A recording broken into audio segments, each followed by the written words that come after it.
नमस्कार, बहुत बहुत स्वागत है आपका रेड 7 न्यूज में। नोएडा से इस वक्त की बड़ी खबर। सेक्टर 119 स्थित आरोग्य सोसाइटी में एसी ब्लास्ट के बाद एक फ्लैट में भीषण आग लग गई।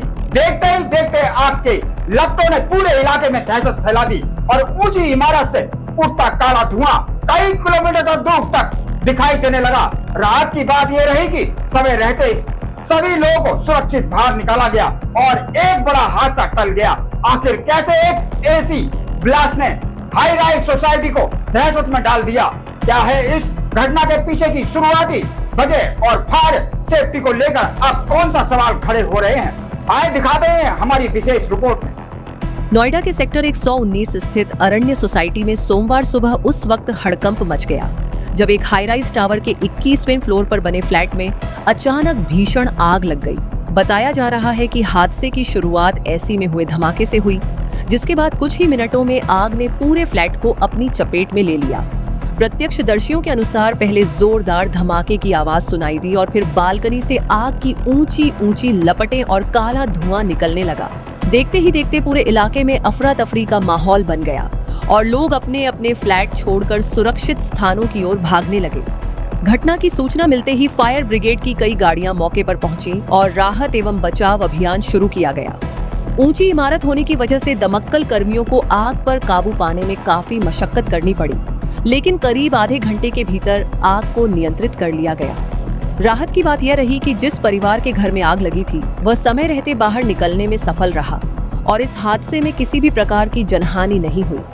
हालांकि आग की वजह से घर के अंदर रखा लाखों रुपए का सामान जलकर राख हो गया। फायर विभाग के अधिकारियों के मुताबिक शुरुआती जांच में एसी यूनिट में हुए ब्लास्ट को आग लगने की मुख्य वजह माना जा रहा है कि अत्यधिक गर्मी और लगातार इस्तेमाल के कारण एसी के कंप्रेसर में तकनीकी खराबी आई, जिसके बाद धमाका हुआ और आग तेजी से फैल गई।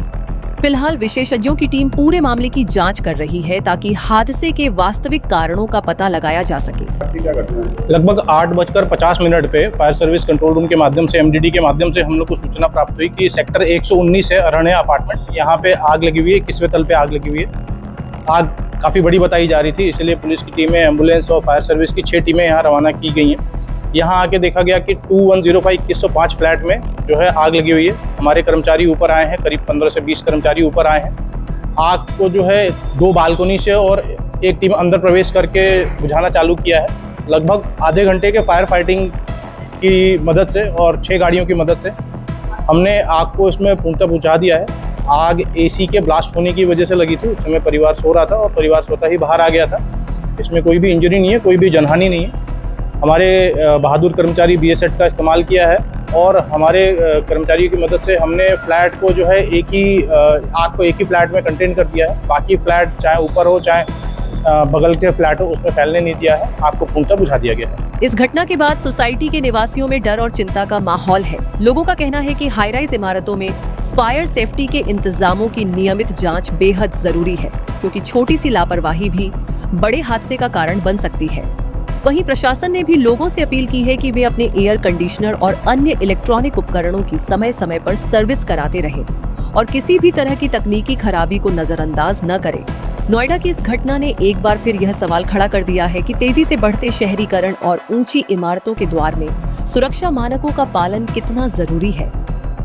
फिलहाल फायर ब्रिगेड ने कड़ी मशक्कत के बाद आग पर पूरी तरह काबू पा लिया है और राहत की बात यह रही कि इस हादसे में किसी भी तरह की जान हानि नहीं हुई है। लेकिन एसी ब्लास्ट के बाद हाई राइज सोसाइटी में लगी इस आग ने एक बार फिर सुरक्षा व्यवस्था और इलेक्ट्रॉनिक उपकरणों के रख रखाव पर बड़े सवाल खड़े कर दिए हैं। आखिर कब तक छोटी लापरवाही बड़े हादसों की वजह बनती रहेगी?